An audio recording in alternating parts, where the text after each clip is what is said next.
Second step is నంపే.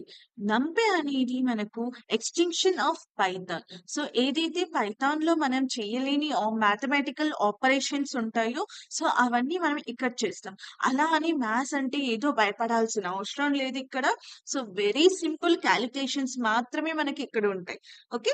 So, arrays అనేవి and fast calculations and తర్వాత ఇలాంటి ఏవైతే మ్యాథమెటిక్స్‌కి సంబంధించినవన్నీ కూడా మనకి నంపెలో ఉంటాయి. ఓకే.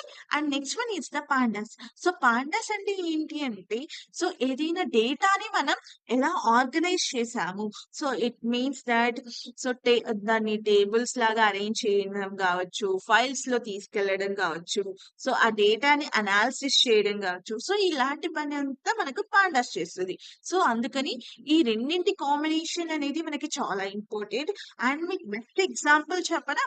నంపే అండ్ పాండాస్ గురించి. ఒక స్టూడెంట్ ఉంటాడు. ఒక స్టూడెంట్ యొక్క మార్క్స్ మనం తీసుకుంటున్నాం. ఆ స్టూడెంట్ యొక్క మార్క్స్ మనం ఎలా అలా అరేంజ్ చేసాము అనేది పాండాస్ అనేది చూసుకుంటది. అండ్ తర్వాత ఆ మార్క్స్‌ని ఎలా కాలిక్యులేట్ చేసాము అనేది మనం నంపే చూసుకుంటుంది. So, this is the second step.